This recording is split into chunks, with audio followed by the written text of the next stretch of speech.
안녕하세요. 브레인튜브입니다. 오늘은 편두통약 계속 먹는데도 효과 없는 이유 알려드릴게요.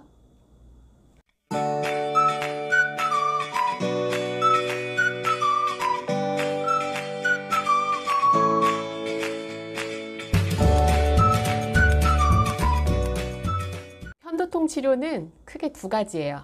급성기 치료와 예방 치료.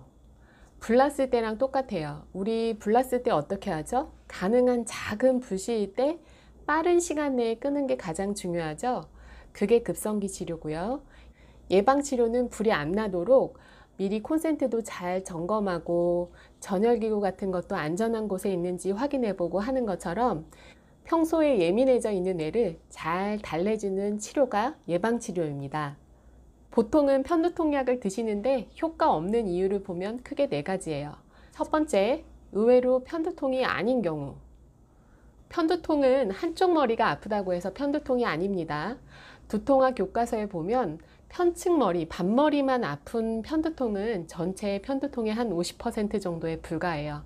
심장 박동이 뛰는 듯한 욱신거리는 통증이 생기면서 울렁거림, 구토, 빛공포증이나 소리공포증, 아니면 시야가 번쩍번쩍거리는 전조 증상이 특징적으로 생기는 게 편두통의 특징입니다. 전형적인 편두통 환자신데 다른 질환으로 약을 오랫동안 드시다가 오신 분들도 있어요. 가장 흔한 거 이제 감기약 같은 걸 오랫동안 드신다거나 울렁거림이나 복통, 구토 같은 증상은 편두통의 동반 증상인데 그걸 본인은 속이 안 좋을 때마다 머리가 아프다고 오인해서 위장약을 많이 드시거나 아니면 위대장 내시경을 하시고 오시는 분들도 많아요. 또 편두통이 아닌데도 편두통으로 진단돼서 오시는 분들도 있어요. 편두통 전문 약제는 일반 진통제와는 다르기 때문에 편두통이 아닌 분들이 편두통 약을 드셨을 때는 크게 효과가 없는 경우가 많습니다. 따라서 반복되는 두통이 있고 현재 드시는 약이 효과가 없다면 처음부터 전문가를 찾아가서 본인의 두통이 정확하게 어떤 두통인지 종류를 먼저 진단받으시는 게 중요하세요. 두 번째, 약물 남용으로 인한 두통. 저한테 오시는 할머니 한 분이 하루의 시작을 믹스커피랑 뇌신으로 해야 개운하다 이렇게 말씀하신 분이 있었어요. 사실 그분은 약 때문에 일주일 동안 입원하셔서 해독치료 받으셨거든요. 그만큼 약 자체도 중독성이 강합니다. 약물 몇 가지 예를 들어볼까요? 한국인의 두통약, 개보린, 펜잘, 뇌신, 판피린 여러 가지 다 알고 계시죠? 물론 약국의 모든 약들이 다 그러지는 않지만 대부분의 약들이 카페인이 들어가 있고 혈관 수축제가 같이 포함되어 있기 때문에 초반에는 효과가 굉장히 좋아요. 머리도 맑아지는 것 같고. 하지만 그 다음에 두통이 또 생겼을 때 약국으로 달려가서 그 약을 반복적으로 복용하는 게 문제가 됩니다. 처음에는 그냥 한두 알 드시다가 나중에는 약을 통째로 쌓아놓고 드세요. 한 3통씩, 4통씩. 약 절대 먹으면 안 됩니다가 아니에요. 보통 학회에서 한 달에 4번 이상은 먹지 말라고 권고하고 있거든요. 약물 과용 두통은 혼자서 약을 못 끊기 때문에 일주일 동안 입원해서 체내에서 약효가 몸에서 없어지도록 하는 치료를 합니다. 흔한 말로 디톡스, 해독 치료라고 하죠. 세 번째는 약 복용 방법을 모르시는 경우. 저는 양약 싫어해서 되도록이면 약 안 먹으려고 해요. 근데 너무 아파서 한번 먹어봤더니 효과가 없었어요.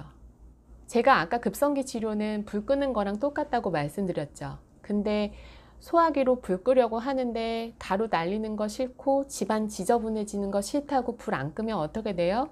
더 큰 불 나는 거죠. 요즘은 여러 가지 약들이 잘 나오기는 했지만 보통은 편두통 약은 두통이 시작할 때 드시거나 전조 증상이 생겼을 때부터 드시는 게 효과가 가장 좋습니다. 그리고 편두통 약이 딱 한 가지만 있는 게 아니에요. 여러 가지 다양한 종류들이 있고 그것은 개개인마다 전조 증상이 있냐 없냐에 따라서 약효가 개인마다 조금씩 다르기 때문에 그 병원 약 별로더라. 여기 병원 가보자. 아, 또 여기도 별로네. 다른 데 가보자. 이렇게 하시지 마시고요. 선생님과 잘 피드백을 통해서 개인에게 맞는 약을 처방하시는 것을 추천합니다. 네 번째, 두통 약은 잘 드시는데 평소 생활 습관은 전혀 교정하지 않으시는 경우. 편두통은 유발인자가 거의 대부분이 있습니다. 예를 들면 전날 밤샜거나 과로했거나 스트레스, 술, 담배, 카페인도 유발될 수 있고요. 운동도 모든 운동이 다 좋지 않습니다. 수영 같은 숨을 많이 참는 운동이라던가 뇌압이 올라가는 종류의 운동은 의사들도 보통 권하지는 않아요. 어떤 게 본인 편두통의 유발인자인지 잘 모를 때는 편두통 일기를 써보시거나 어플을 통해서 어떤 유발인자에 본인이 속하는지를 잘 체크를 해보시면 찾으실 수 있습니다. 그걸 가지고 가서 주치의 선생님께 보여드리면 굉장히 많은 피드백을 얻으실 수 있으실 거예요.